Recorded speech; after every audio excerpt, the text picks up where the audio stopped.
There is something about a forest that no photograph can ever truly capture. You can stand at the edge of the tree line, look in, and see sunlight filtering through the branches, and tell yourself it is beautiful, and it is. But beauty and safety are not the same thing. The forest does not care about you. It does not notice you. It was here long before you arrived, and it will be here long after you are gone. And deep within its shadows, things happen that most people will spend their entire lives never knowing about. Things that the people who work in those forests, the ones who walk those trails every single day, who know every root and ridge, every stream and slope, carry with them quietly, often for the rest of their lives.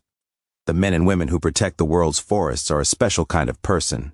They are not the type to talk easily about what scares them. They walk toward danger while others walk away. They spend their days and nights in places that most of us would not dare to enter alone, especially after dark, and they do it because they love those wild places deeply and honestly.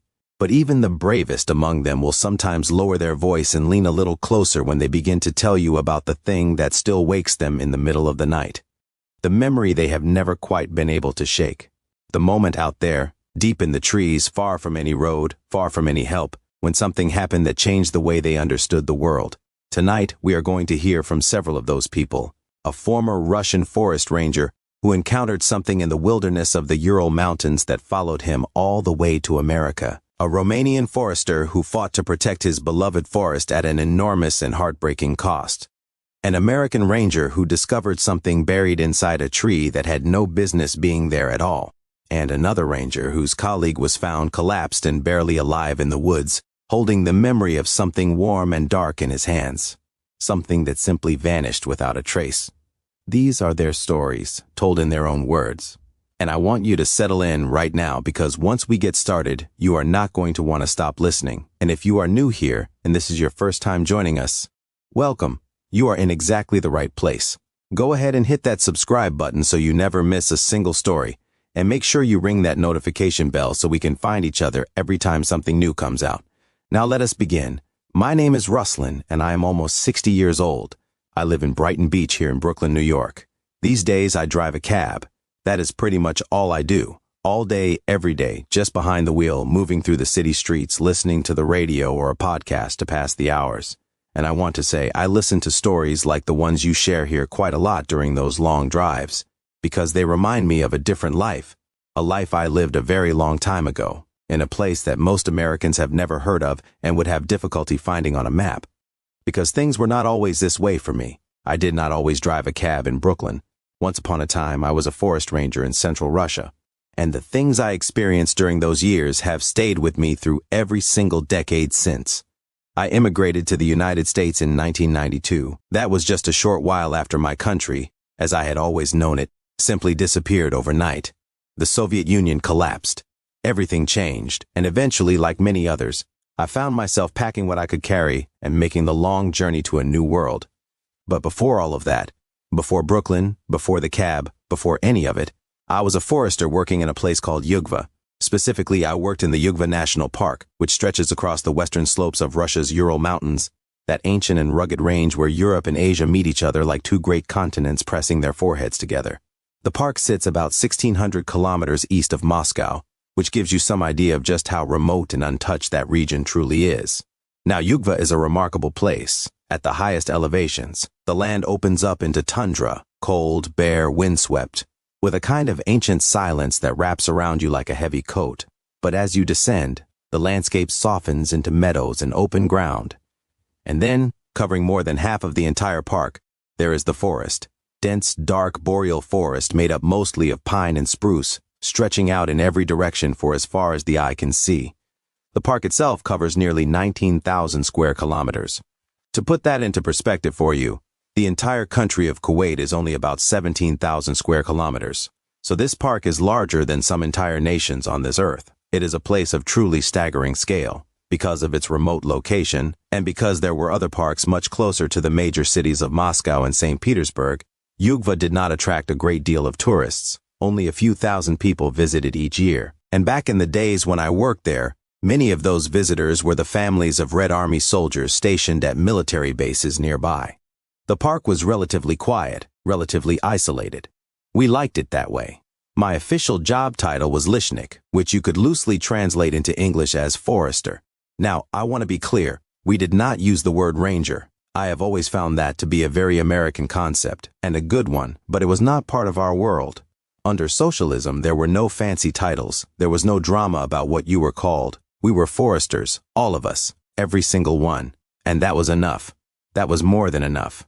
So when someone shouted that word at me from down a trail one hot summer day, "Forester!" I knew exactly what I was and what was being asked of me. It was high summer, which was the busiest time of year in terms of the few tourists who did pass through.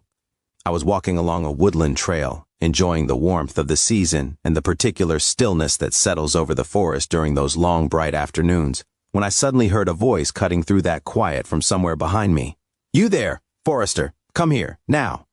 I turned around, and even before I saw the man's face clearly, before I took in any of the details of how he was dressed or how he was holding himself, I knew from the tone of that voice and from the way those words were delivered that I was looking at a military officer. I had served in the army myself for a few years when I was younger, long enough to understand what a Red Army officer sounded like when he addressed someone beneath his rank. They all shared the same energy, quick, hard, impatient, a collective personality that, I must confess, my American neighbors here in Brooklyn have a very colorful word for. I will not repeat it here, but it almost sounds Russian, and it makes me smile every time I hear it. He was marching toward me with great purpose and with visible anger, and I turned fully to face him. Behind him, at a small distance, stood his family. A wife and 2 young children, a boy and a girl. And here is what struck me most in that first moment. While the officer looked absolutely furious, his family looked frightened, not annoyed, not uncomfortable, frightened, like something had reached down into them and shaken something loose that they were still trying to get back in place.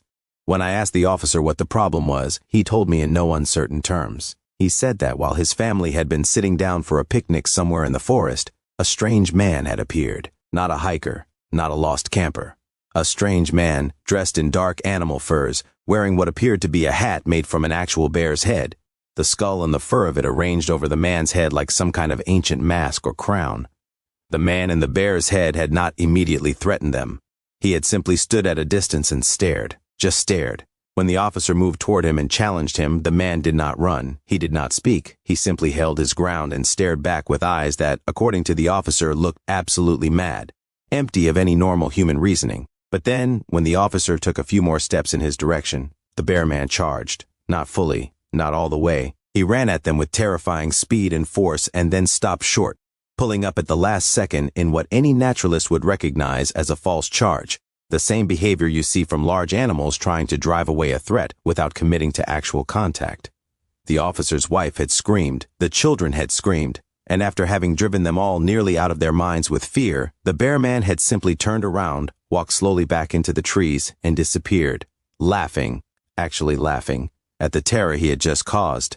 My first thought, if I am being honest, was that it was probably a hunter who had gone a little too heavy on the vodka that afternoon. It happens.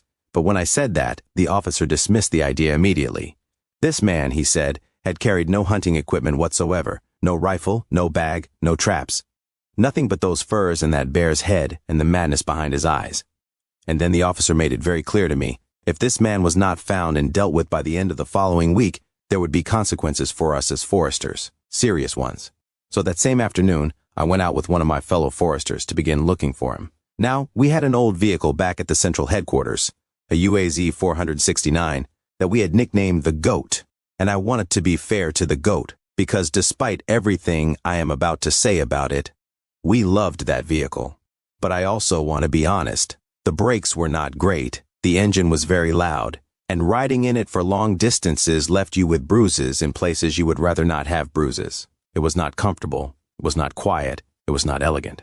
But it started reliably, it was easy to repair in the middle of nowhere with basic tools, and when you have enormous distances to cover every single day, reliability is everything. We loved the Goat the way the ancient nomads loved their horses, not because it was beautiful, but because it kept moving. We drove out to the area where the officer had encountered the bear man, parked the Goat, and then spent the better part of the afternoon walking through the woods looking for tracks, the cold remains of a campfire, or any sign of an illegal hunter setting up a makeshift camp.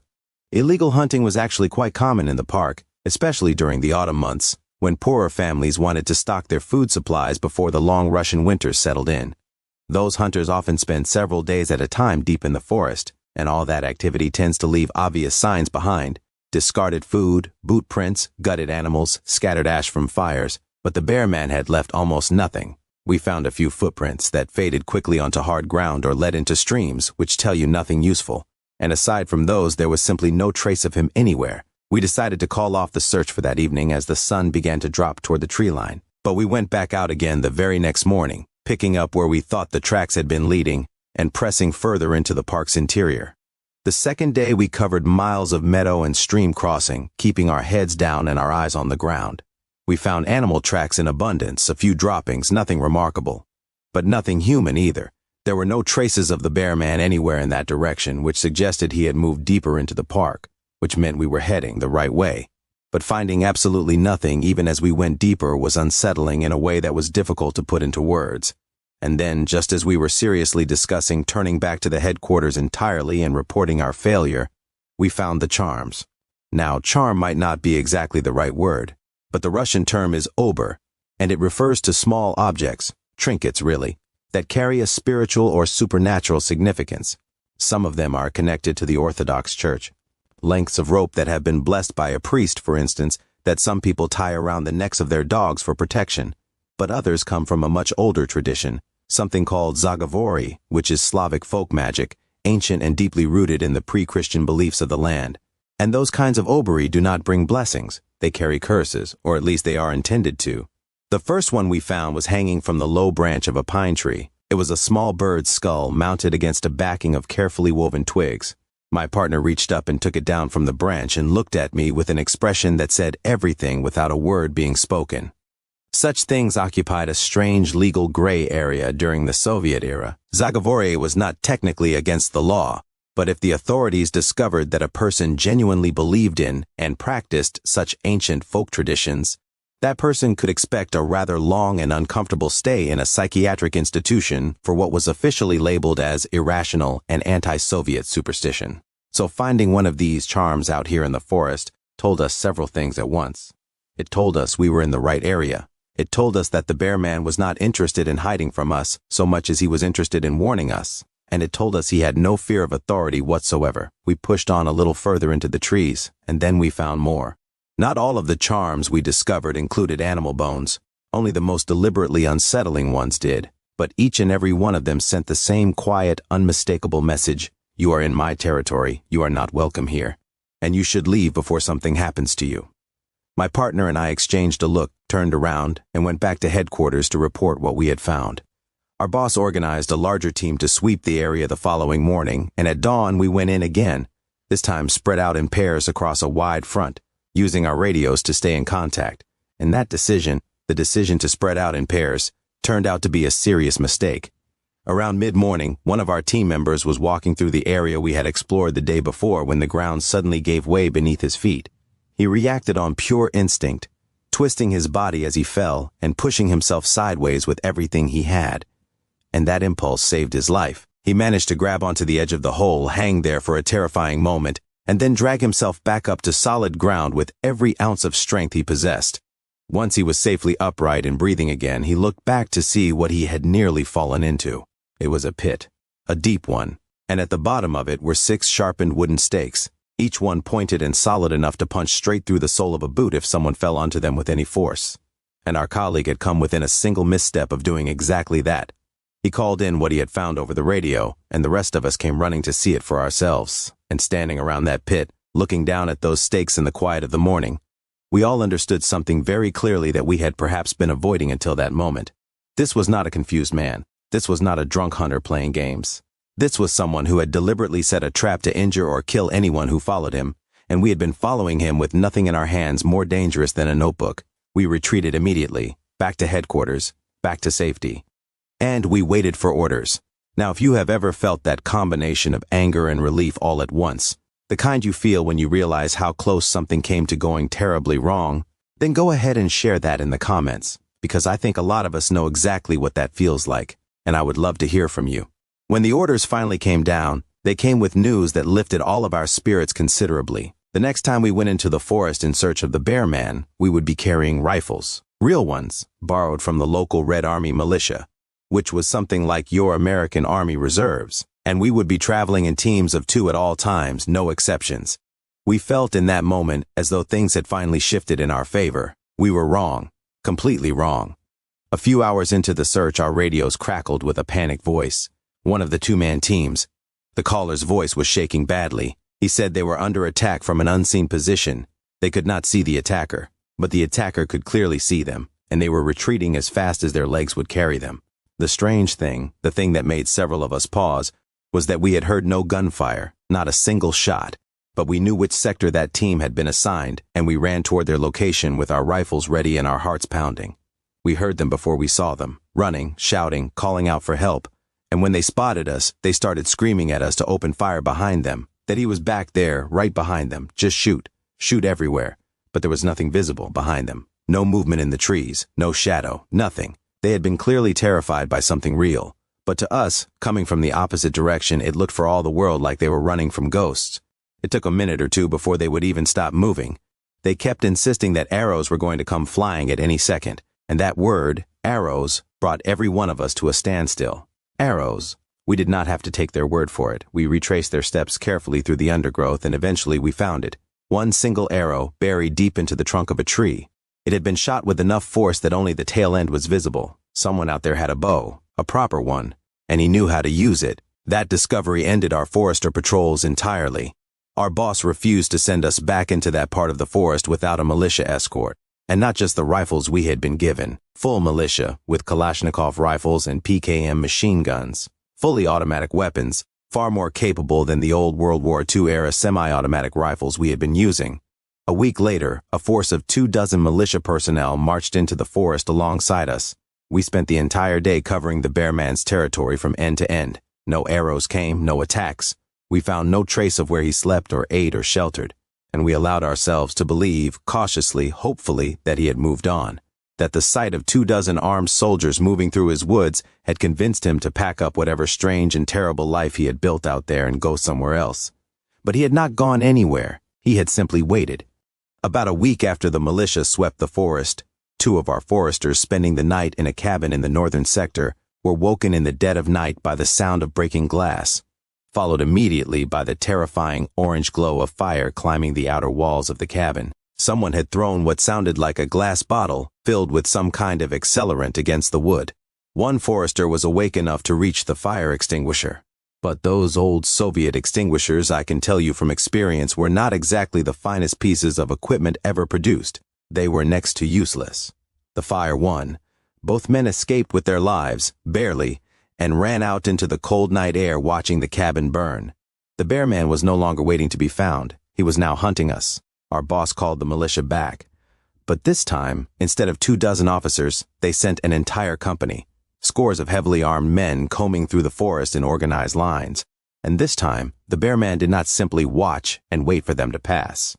Around midday, one of the militia officers cried out and went down. An arrow had struck him in the shoulder. It had gone through the meat of the muscle and mercifully missed anything vital. But it was still an arrow buried in a man's body, and his screams carried through the trees like something out of a distant century. The men around him opened fire immediately. A tremendous storm of automatic gunfire tore through the forest for what felt like a very long time, and when it finally stopped, no more arrows came. The militia brought dogs to follow the blood trails that were discovered leading deeper into the forest. They tracked those trails for hours, pushing further and further into the wilderness, until they finally came upon a rough shelter made from dug earth and pine branches. The Bear Man's home, or one of them at least. The blood trails had stopped well before they reached it, suggesting he had tended to his wounds somewhere along the way. He was not there. The shelter was empty, but there was ample evidence that someone had been living in it for quite some time. And that was the last meaningful encounter we ever had with the Bear Man. No more arrows, no more fires, no more charms hanging from trees. For a long time, there was simply silence. We told ourselves that he had either been wounded badly enough that he had not survived, or that he had finally decided to leave the park for good. Either way, the crisis had passed, and we were deeply, quietly grateful. Years went by.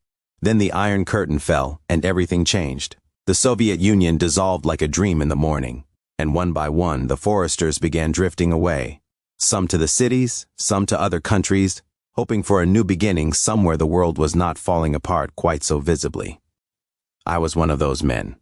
I obtained a visa, packed my belongings, said my goodbyes, and made my way to America. I will not pretend it was an easy decision. For a long time, I was not sure I was making the right choice. But then I heard from an old coworker who had stayed behind and was still working in Yugva. He told me that during a routine tree count, deep in the forest, one of the foresters had found something, a charm, a fresh one, brand new, and I never looked back, not because I do not miss Russia, I do sometimes very much, but because in that moment I understood something that I think I had been avoiding for a long time. There had never been just one man in the bear's head. The wilderness of Yugva was enormous and old and full of places where a person could vanish completely, could live beyond the reach of any law or authority, generation after generation, and it felt, in that moment of hearing about that fresh new charm, like it was only a matter of time before the whole terrible story played itself out again. My name is Ion, and I am a forester here in Romania. I live in a small village on the edge of the forest, and every morning I wake up early, pull on my uniform, and walk out into the trees. My job, when you strip it down to its most basic elements, is really quite simple. I walk. I walk many kilometers every single day, checking on the trees. I mark the old ones and the sick ones to be cut down legally and responsibly. I count the young new growth. In the springtime, I plant new trees to replace what has been lost. And through all of it, I keep watch for the bears and the wolves and the lynx that also call this forest home, because they too need to be monitored and counted and protected, just like the trees themselves. But the thing that takes up more of my time and energy and worry than almost anything else, the thing that has defined my career as a forester more than any other, is the fight against illegal logging. Without any doubt, illegal logging is the single biggest problem we face here, and I want to take a moment to explain that to you, because I think people who live in cities sometimes hear that phrase and imagine a few men sneaking in with handsaws to cut down a handful of trees.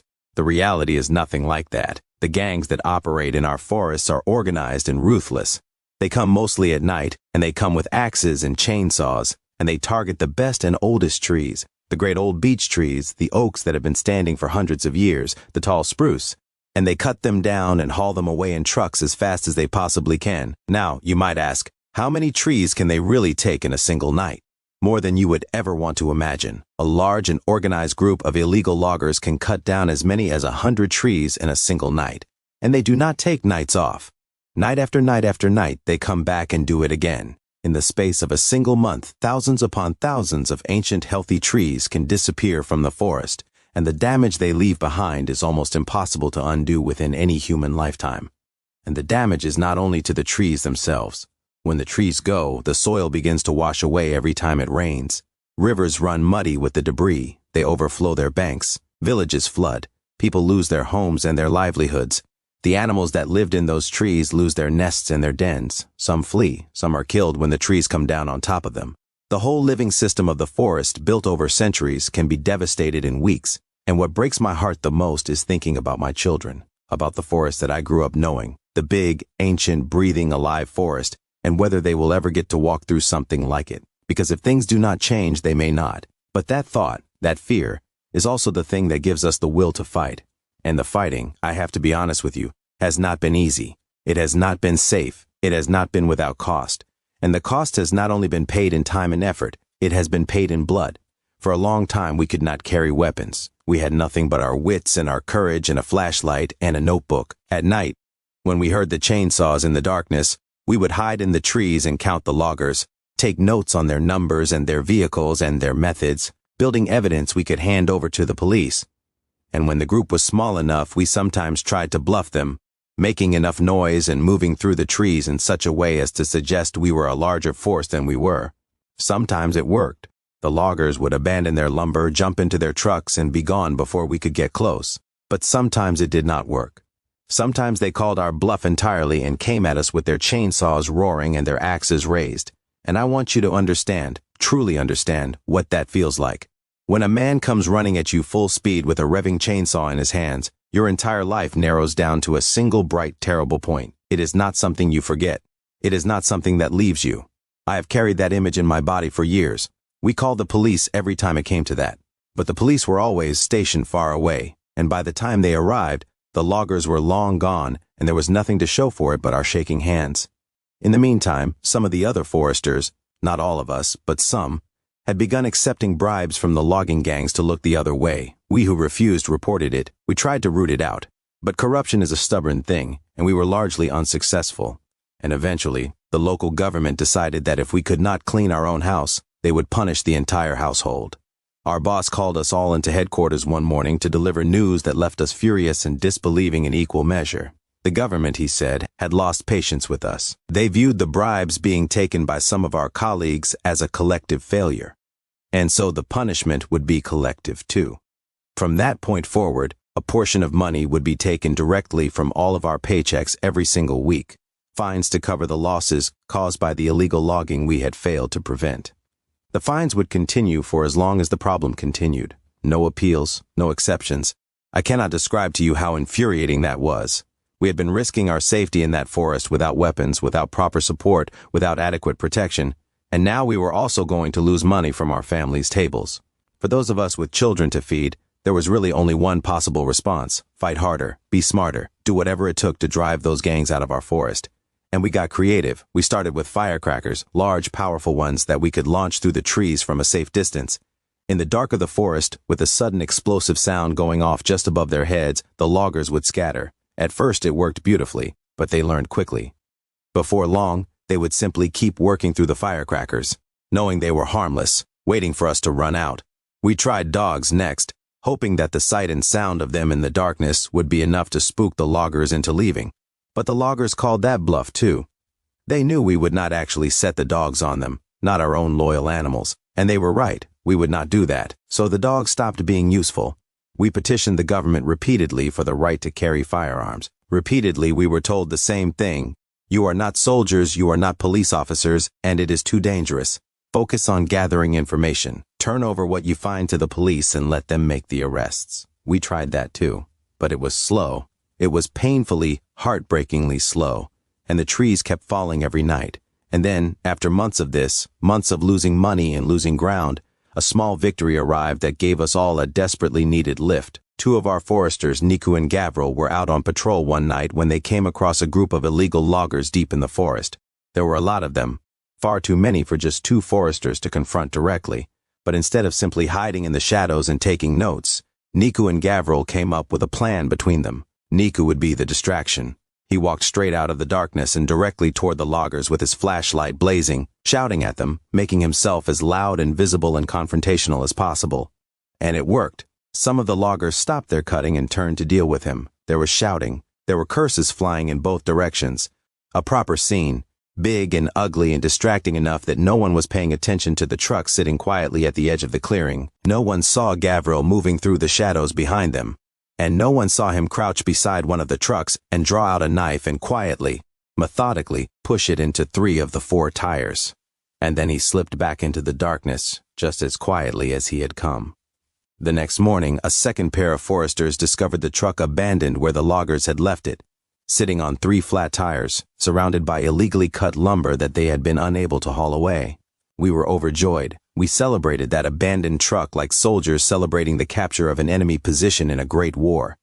We were able to sell the recovered lumber to compensate for some of the forest's losses, plant new trees in the devastated areas, and, most importantly, we had a new method that actually worked. It did not last long. Just a few weeks later, one of our younger foresters, a good man named Pavel, was out on patrol alone in a section of forest that we did not generally consider to be a target for the logging gangs. We had written that area off as low risk. And we were wrong. In the middle of the night, Pavel called in over his radio. He had found the loggers, he said. They were in the area he had been assigned, working in the darkness, and there were a lot of them. 2 full truckloads worth. He needed backup. He needed help to distract them long enough for someone to get to the trucks. Those of us on duty and within reach of a vehicle rushed toward his location. We were hopeful. We believed we could do this. We had done it before. And then Pavel's voice came over the radio again. The loggers were almost finished loading, he said. The trucks were nearly ready to leave. He did not have much time. We told him clearly and firmly, do not do anything alone. Wait for backup. And then the radio went quiet. When we arrived at the location, there were no loggers. There were no trucks. And there was no Pavel. We spent the rest of that night searching. We walked in pairs through the forest with our flashlights, calling out his name, covering every direction from the point where he had last called in. We searched for hours, and then when the first pale light of dawn began to filter through the trees, we found him. He was no more than 100 yards from where we had been standing. I will not describe to you in full what had been done to him, because there are things that a person's heart should not have to carry. What I will tell you is that it was the worst thing I have ever seen in my life as a forester, and in that life I had seen things that would make most people turn away. I had seen victims of violence, I had seen terrible accidents. None of it, not one single thing, came close to the horror of what the logging gang had done to Pavel. We went to his funeral, we stood beside his mother, and we tried to find words that would do justice to the kind of man he was and to the courage he had shown. There are no good words for that kind of grief. And what I said then, I will say now. His death should never have happened. We should have been given the right to carry weapons long before that night. But Pavel's death, his senseless, brutal death, was the thing that finally moved the politicians to act. After that, after sitting in rooms and looking at the evidence of what had happened to him, they relented. They gave us the right to carry rifles. We are not permitted to open fire unless we are directly and physically threatened. But that turned out to be enough. The moment the logging gangs began to realize that the foresters patrolling the forest at night were now carrying rifles on their shoulders, the calculations changed. Suddenly the risk was too high. The gangs moved on to look for easier places to operate. We put up a brass plaque at our headquarters in Pavel's honor. It is a reminder to every new forester who comes through that door that they are fortunate to be part of a generation that has the right to defend itself. And that right was paid for by one man who did not live to benefit from it. We still face danger. Illegal logging has not been completely eliminated. There are still men out there willing to take risks for money. But no forester here will ever again be sent into the dark with nothing to protect themselves. And no one will ever suffer the same fate as Pavel, who died in the forest he loved, trying to protect it from the greed that was slowly destroying it. I have been working for the Forest Service for the past 15 years or so, and it is a job that brings with it a very particular set of challenges, especially when it comes to law enforcement. One of the biggest issues we deal with, and one of the most frustrating, I have to say, is illegal hunting, poaching, out-of-season hunting, call it what you like. No matter how much outreach we do with the local hunting community, no matter how much advance warning we give about when the legal seasons open and close, there are always those individuals who simply decide the rules do not apply to them.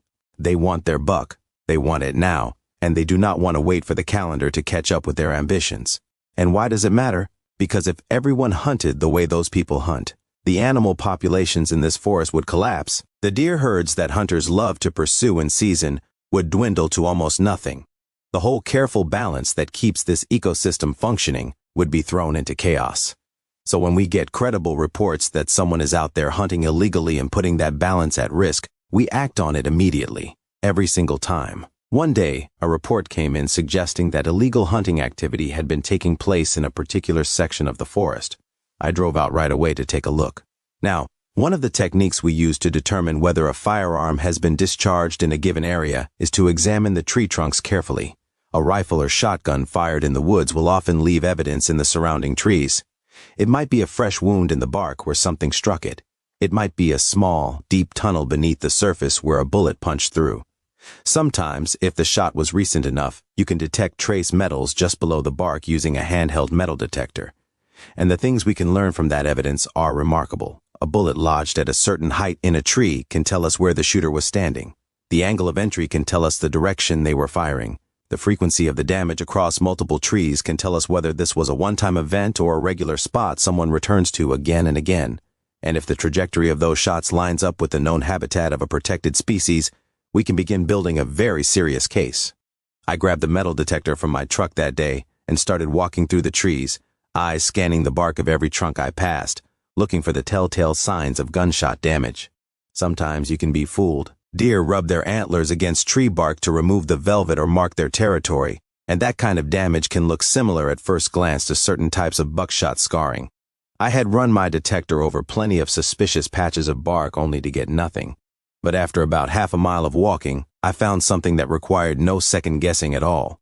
The damage to this particular tree was one of the most clearly obvious examples of buckshot impact I had ever seen in my career. There was no question whatsoever about what had caused it.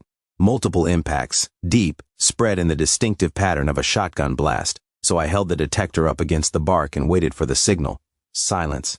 The detector gave me absolutely nothing, which made no sense. I could see the damage with my own eyes. There was clearly material embedded in that wood. You do not get tunneling like that from a deer's antlers, and yet the detector, which would flag even the tiniest fleck of lead or steel, was completely silent. I pulled out the small folding knife I carry and began carefully working at the edges of one of the impact marks, peeling back the layers of bark to expose the tunnel beneath. And sure enough, the tunneling was exactly what I would expect from ballistic impact: deep, clean-sided, with a precision that only a fast-moving projectile produces. But at the bottom of the tunnel, what I found was not metal. It was not dull lead or a fragment of steel jacket. It was a small piece of something off-white and slightly curved, almost like porcelain, pale and smooth and out of place inside the dark wood. I had been working for the Forest Service for nearly a decade at that point. I had seen a great many strange things lodged inside trees, but I had never seen anything like this. I used my knife very carefully to loosen the object from the wood, and then extracted it and brought it up close to my face to look at it properly.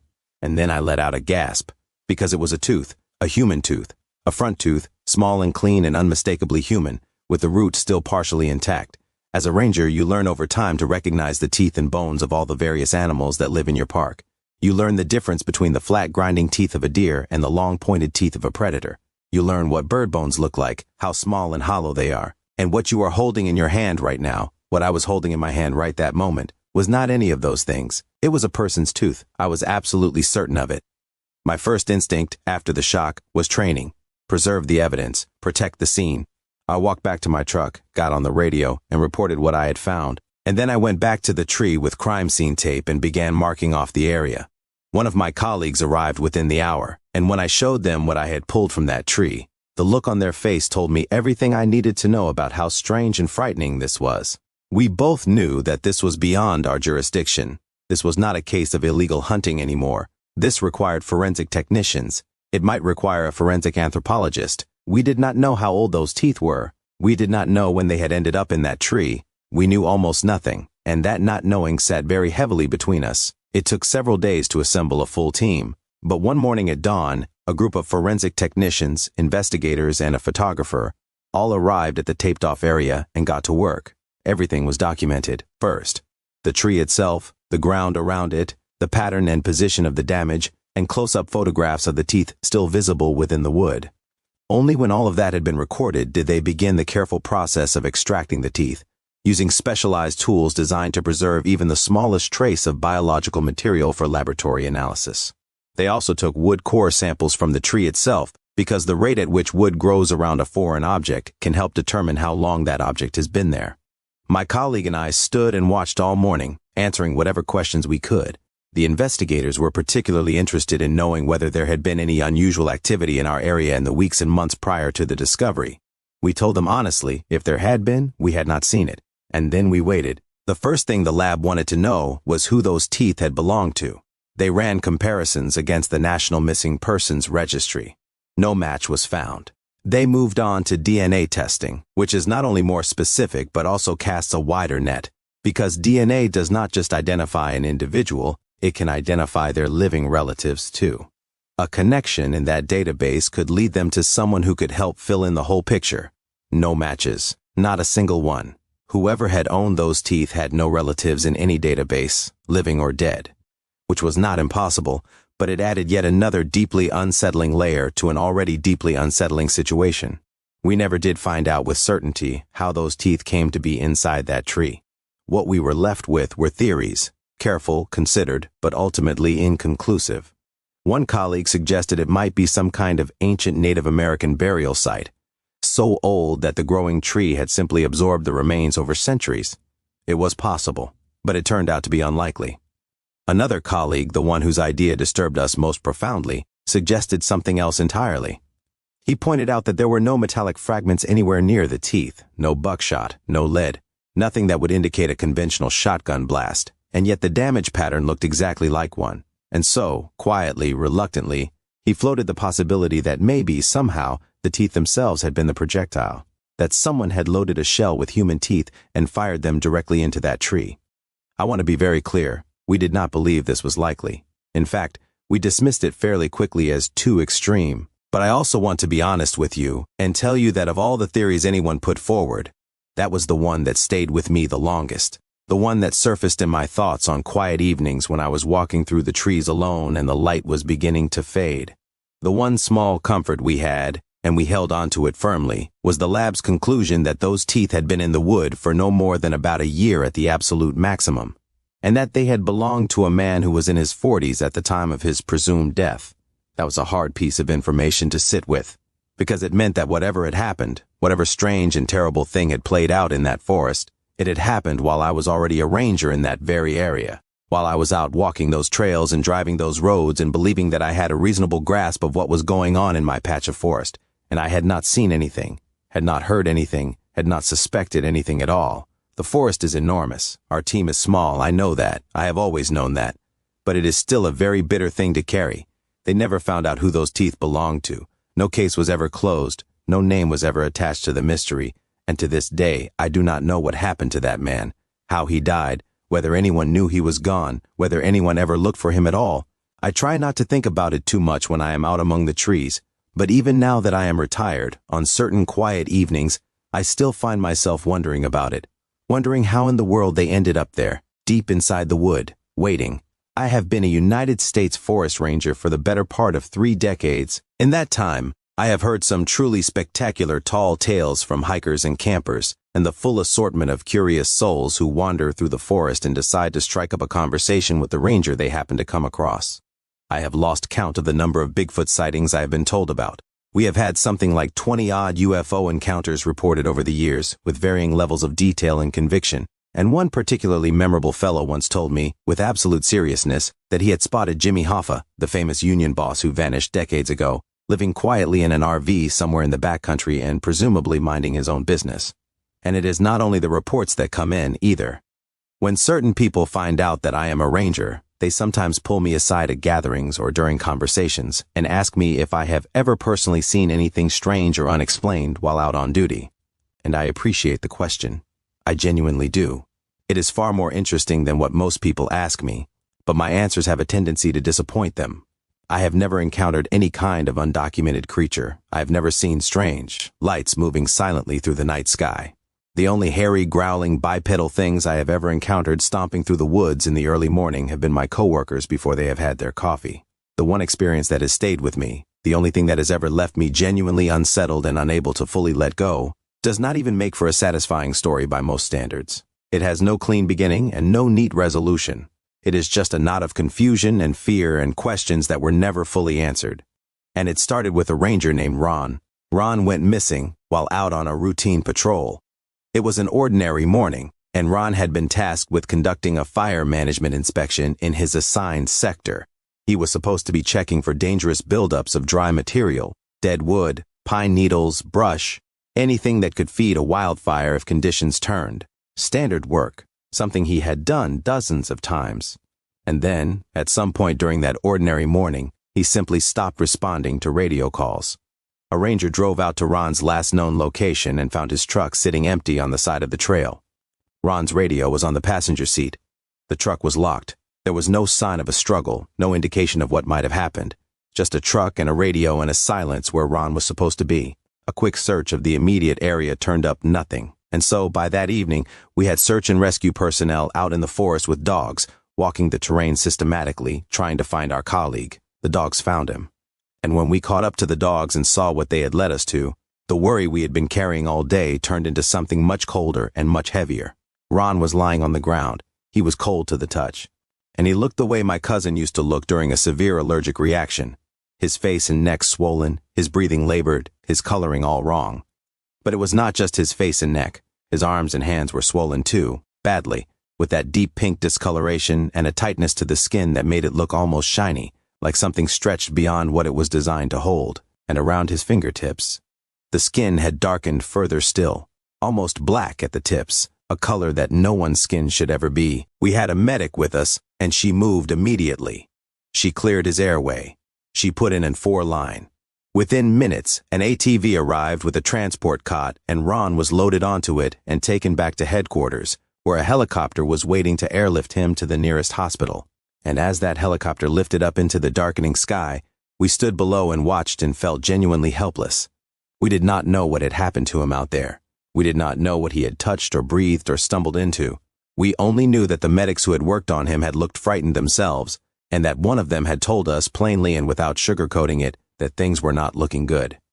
One of our rangers, a woman named Susie, was in tears by the time we settled back in at headquarters. We all thought about Ron's wife, about his kids, about how scared they must be, and it just tore through us. We stayed in close contact with the hospital over the days that followed, waiting and hoping, and around 72 hours after he was admitted, the doctors gave us the news we had been praying for. Ron had been stabilized. His prognosis had improved dramatically. He was going to pull through. Several of us went to visit him. His wife was sitting beside his bed when we arrived, and finding Ron awake and aware and looking back at us with his own eyes made for a reunion that nobody tried to stay composed through. We were just so glad to see him. But there was something enormous sitting in the room with us that nobody had addressed yet. Something that every single one of us was burning to ask. What had happened to him out there? When we asked, we were frustrated, though not with Ron, who could not help what he did or did not remember. The truth was that his memory of the event was fragmented. He remembered walking through his sector, looking for dry material on the forest floor, when he spotted something lying on the ground that caught his attention. It looked like a piece of black volcanic rock, smooth and dark and utterly out of place in a forest with no natural deposits of anything like it. Assuming a hiker had dropped it, Ron walked over and picked it up. At first, he said, it felt like nothing. Light, the way volcanic rock often is. He started walking with it in his hand, thinking he would bring it back to the truck and dispose of it properly, and then it began to feel warm. Not warm the way a rock gets when it sits in sunlight. Warm in a way that grew, that spread into his hands and then moved up his arms. And Ron, who had spent nearly his entire career outdoors and knew better than most people when something was wrong, dropped it. He set it down right there on the ground and stepped back from it. And he looked at it lying there, and that was the last clear memory he had. After that, there was swelling and difficulty breathing, and then just darkness, until he woke up in a hospital bed with tubes in his arms and machines monitoring his every breath. After Ron was well enough to speak with them, the EPA sent investigators out to the area where he had been patrolling. Doctors had initially worried about radiation exposure, acute radiation sickness, and while they were able to rule that out fairly quickly, that still left a long list of other possible explanations that needed to be narrowed down. Needed that piece of rock. The EPA investigators walked the grid squares that Ron had identified. We had digital records confirming exactly where he had been that morning, so the search area was well defined. They went through it with careful, thorough attention. Hours of careful searching through the underbrush. They found nothing. Not one piece of dark volcanic rock. Not one stone fitting the description Ron had given them. Nothing at all. They searched again, same result. The rock was simply gone. Now nobody picks up a piece of volcanic rock lying on a forest trail and carries it away. There was no reason for any hiker or passerby to have taken it. And yet it was gone. Vanished. As completely and neatly as if it had never existed. We put out warnings to visitors about picking up any unusual or unfamiliar objects they might come across in the forest. We were terrified that a hiker, or worse, a child, might encounter the same thing that Ron had encountered and not be found in time, but nothing like that ever happened. Whatever the rock had been and whatever it had done, it seemed to have disappeared entirely from the face of the earth. Without it, there was no definitive way to know what had caused Ron's condition. The medical team was ultimately able to stabilize him, and at around the 60-hour mark, his body seemed to begin recovering on its own, as though whatever process had been set in motion was finally running its course. The doctors cleared him of any allergic reaction as a cause, but they could not tell us what the actual cause was because they never had the rock to test. Ron recovered. He got well, he got stronger, and then one day he handed in his resignation and did not come back to work. He went to join his brother in a home renovation business. Good money, we all heard, stable, safe. And I understood completely, because Ron loved being a ranger. We all knew that. And for a man like Ron to walk away from something he loved so deeply, to decide that no amount of love for the work could balance out whatever he had experienced out there, that told us everything we needed to know. I cannot say it keeps me up at night anymore. Enough time has passed that it has settled into a quieter place in my memory, one I do not visit as often as I used to.